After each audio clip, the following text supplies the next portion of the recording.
கொட்டுக்காளி படம் நல்லாயிருக்கு. ஏன்னா கிளைமேக்ஸை நம்மகிட்ட ஒப்படைச்சிடறாரு. ரெண்டாவது வந்து ஒரு தேட்டருக்கு நுழைஞ்சா, இன்றைக்கி எவ்வளவோ படம் பார்த்துருக்கோம், உள்ள நுழைஞ்சிட்டாவே சவுண்டு தான் அதிகமாக கேட்கும். சவுண்ட் எஃபெக்டே இல்லாமல் ஒரு புதுமையாக நான் அந்த படத்தை நான் வரவேற்கிறேன். கொட்டுக்காளி பார்த்துட்டோம், நல்லா இருந்துச்சு, சூப்பராக பிடிச்சிருக்கு. ஆடியன்ஸ்க்கு சொல்ல வருது என்னன்னா, ஒரு பொண்ணை லவ் பண்ணுறா, அதர் கேஸ்ட்டோ உங்களுக்கு பிடிக்கலையோ, உங்கள் சொந்தத்தில் பிரச்சனை இதெல்லாம் இருக்குது. ஆனால் அவளுக்கு கட்டாயப்படுத்தி ஒரு வாழ்க்கையை வந்துட்டு அவளுக்கு திணிச்சு அதை வாழ வைக்கணுமா, இல்லை வந்துட்டு அவளுக்கு பிடிச்ச வாழ்க்கையாக வாழ வைக்கணுமான்றது உங்கள் கையில் தான் இருக்குது அப்படின்னு சொல்லியிருக்கேன். நான் யார் நீங்கள் யாருன்றது தான் படத்தோட கேள்வியே. நம்ம நிறைய விஷயம் பார்க்குறோம், நிறைய இந்த அதர் கேஸ்டில் நடக்கிற மேரேஜில் அதில் நடக்கிற டெத்து இதெல்லாம் நிறைய பார்த்துட்ருக்கோம். நம்ம அந்த இதில் இருந்தால் என்ன பண்ணுவோன்றது தான். நம்மளும் ஒரு கெட்டவங்களாக இருக்கும், அந்த வாழ்வியலில் இருக்கும்போது நம்மளும் ஒரு கெட்டவங்களாக தான் இருப்போம். நம்ம என்ன முடிவு எடுக்கிறோன்றது தான் படமே. அந்த கேள்வியை வந்து நம்மக்கிட்டே கொடுக்குறாங்க, நீங்களாக இருந்தால் என்ன பண்ணுவீங்க அப்படின்றதான் கதை. ஒரு காதுக்கு இனிமையாக பிறருக்கு எனக்கு பிடிச்சிருக்கு படம், அது ஒரு ஸ்பாட்டு. ரெண்டாவது அந்த பெண்களுக்கு வந்து அந்த பேய் பிடிக்கிறது அதெல்லாம் வந்து ஒரு பக்கத்து அது இருக்குது. அதை ஒரு சில பேர் மூட நம்பிக்கையாகவும் அதை எடுத்துக்கிறாங்க.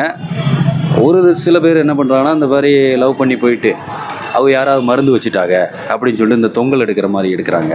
அந்த சீனில் வருது.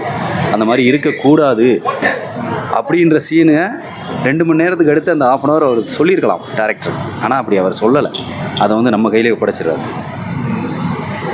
மூட நம்பிக்கை இனிமேல் இருக்கக்கூடாது, இந்த மாதிரிலாம் செய்யக்கூடாது அப்படின்றத வலியுறுத்தி சொல்லியிருக்காரு. ஆக்டிங் நல்லா இருந்துச்சு, நல்லா ஹோல்ட் பண்ணிட்டு இருந்தார். அவரது மட்டும் இல்லாமல் கூட நடித்தவங்க ஆக்டிங் நல்லா இருந்துச்சு. எல்லோரும் ரியலாக அடி வாங்கின மாதிரி தான் இருந்தது படத்தில். எல்லோரும் நல்லா ஹோல்ட் பண்ணிட்டு இருந்தாங்க. இல்லை, ஆக்சுவலாக அவங்க பேராகவே காட்ட மாட்டாங்க, அவங்க பேரே இல்லை படத்தில். அவங்க சூரி தான் வந்து அவங்கள கம்பல் பண்ணுவார். ஆக்சுவலாக இதுதான் கதையே.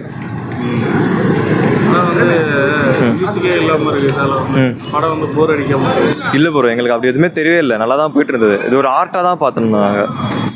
ஒரு நல்ல ட்ரை இது ஆக்சுவலாக. ஆனால் நிறைய ஆடியன்ஸ்க்கு புரியலை. இல்லை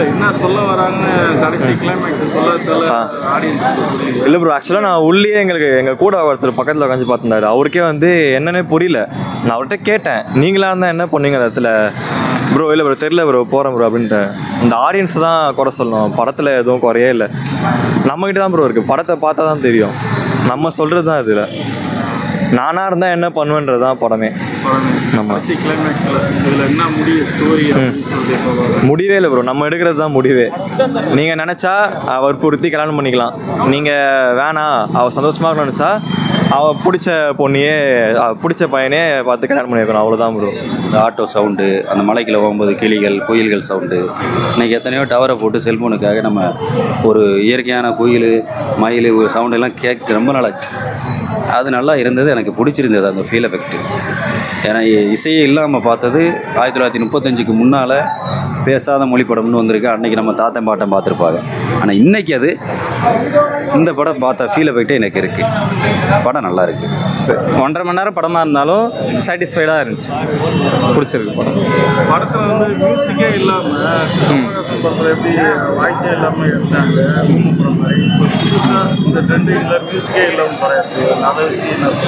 ஆக்சுவலாக அது அந்த ஸ்டோரியெலாம் இன்னும் சப்போர்ட்டாக பண்ணியிருந்துச்சு. வரும்போது நாங்களும் அதுதான் யோசிச்சிருந்தோம், மியூசிக் இல்லை அது எப்படி பண்ணியிருப்பாங்க எஸ்எஃப்எக்ஸ் மட்டும் வச்சு அப்படின்ட்டு.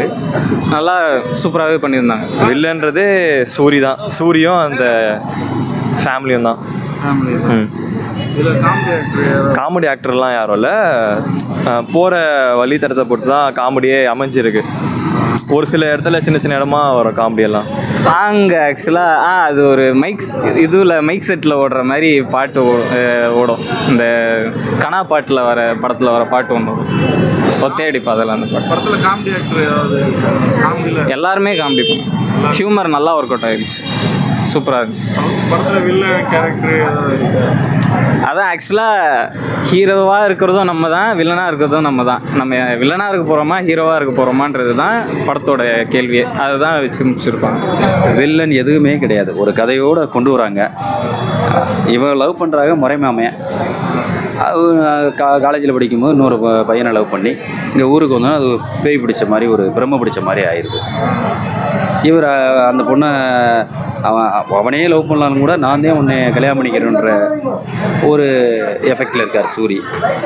கிளைமேக்ஸில் வந்து அந்த இன்னொரு பெண்ணுக்கு பேய் பிடிச்சதை அந்த சாமியார் பண்ணுற லீலைகள் அதெல்லாம் பார்த்துட்டு அவர் வந்து ஒரு எஃபெக்ஷனில் இந்த மாதிரிலாம் செய்யலாமா, இல்லை அந்த பையனே அவர் கட்டிக்கட்டுமா, லவ் பண்ண பையனையே அப்படின்னு சொல்லி சாமியாவுக்கு திரும்ப கூப்பிடும்போது அவர் வரல.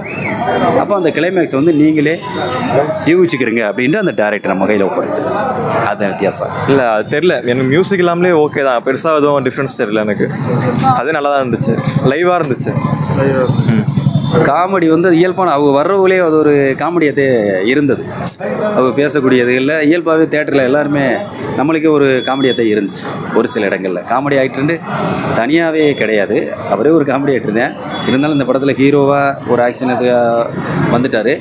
மற்ற ஆக்டர்கள் நடித்ததில் அவங்க வந்து காமெடி பண்ணியிருக்காங்க.